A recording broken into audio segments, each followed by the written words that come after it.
Hey y'all, hey, this is Anne Marie, the anti-HR lady.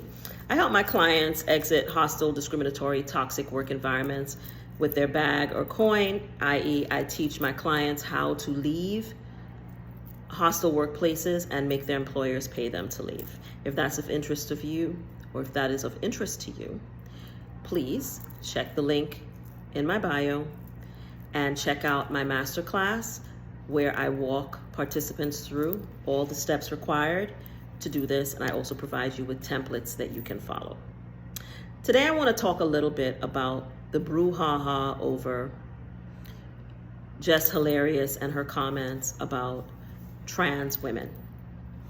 And I shared a post from Frenchie Davis, who I'm a huge fan of, and her perspective is probably the closest perspective that I've seen to my perspective on this situation. And there have been lots of great videos done. Tammy, delusional influencer style file, who I'm a huge fan of, did a video about this. I think somebody reported it might not be up anymore, but I think her take was an interesting one. I'm not going to get into in-depth personalized take on this of mine, but what I'm going to say is when I see things like this happening, I always take a step back and I ask myself, who benefits?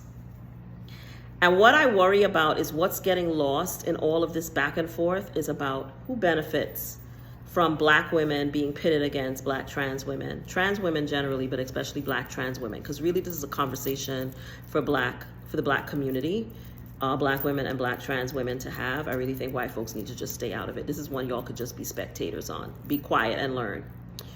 But the bottom line for me is I always ask myself who ultimately benefits from groups being pitted against each other or subgroups of groups being pitted against each other.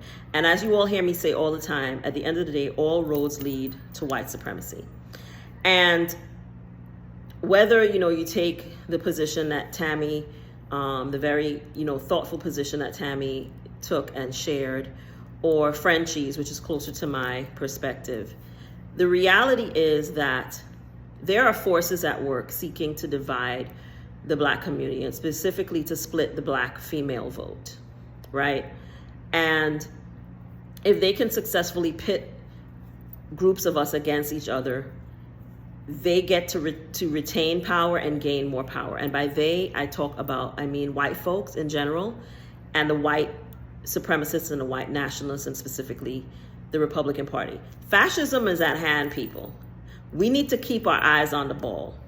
Nobody wins when the family feuds. And so regardless of what your personal position on this is, I would really encourage us as a community to take a step back and ask ourselves, who benefits by pitting Black men against Black women? Who benefits by pitting Black women against Black trans women? Who benefits from this stuff? It's definitely not the Black community as a whole. So for me, I'm not going to even say what my personal opinion on it is beyond to say, regardless of whether or not I agree with Jess Hilarious or whether I agree with the comments of the person who made the video in the first place that she was responding to, aside, I really don't agree with either one of them. My take on it is probably somewhere closer to Frenchie's and in the middle. It doesn't change the fact that I personally feel even if I don't understand the trans community completely, and I can honestly say I don't, as a heterosexual Black woman, I still believe that they have every right to be treated as equal citizens in our society, to have their rights protected, to have the same rights that the rest of us have. Because I believe that equal protection under the law means equal protection under the law for everyone. And that if one group is marginalized and excluded, we are all at risk. And so for me, I always think of things from that perspective and from that context. And I always ask myself, who benefits if I take an extreme view on this? Because at the end of the day, including people ordinarily is taking nothing from you. If you don't want to be called cisgendered, then don't refer to yourself as such, right?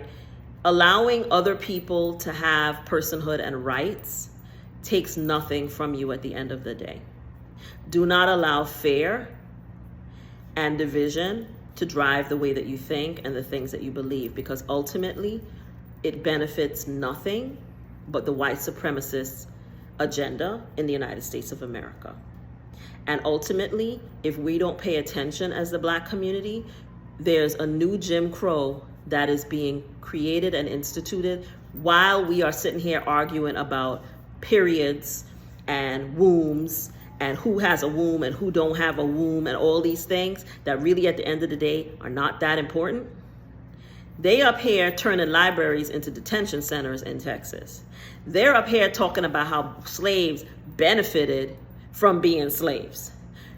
We need to keep our eye on the ball and pay attention to the big picture, because these things are going to affect every aspect of your life: work, school, home, play, your ability to move from one place to the other. Y'all need to pay attention to what is important and not get distracted by these side conversations about things that at the end of the day do not really affect your everyday life. Allowing or accepting someone else's right to be treated like a human being like you takes nothing from you.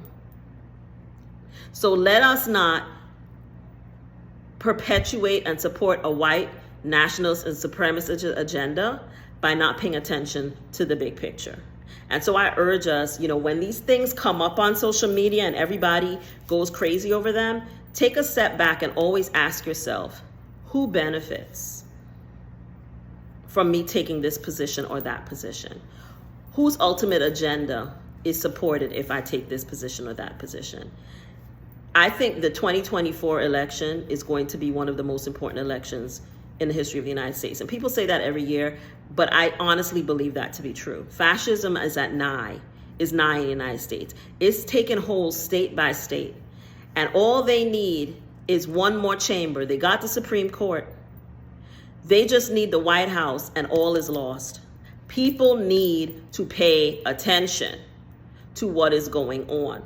And don't allow yourselves to be distracted, because what ultimately happens is going to affect every part of our lives as Black people in the United States and elsewhere. Because as the United States goes, so does everywhere else go. So we really need to not allow ourselves to be splintered as a community in the way that we are. And a lot of it is being driven by social media. So people really need to be careful about how they consume social media, and continue to understand that books matter, reading matters, doing research matters, forming your own opinions outside of social media and having them be educated opinions matter, and not have your positions and your thoughts controlled by these little, blow-ups that happen across social media and distract us from, and I think a lot of them are intended to distract us from the things that really matter. So I just urge everyone, regardless of what your first visceral reaction to some of these debates are, is to take a step back and ask yourself always, does this benefit me and my community in the long term? And if it doesn't, stop and think about whether the position you have a knee-jerk reaction to take is the right one. This is Anne Marie, the anti-HR lady. I'll see you guys in the next video. Bye.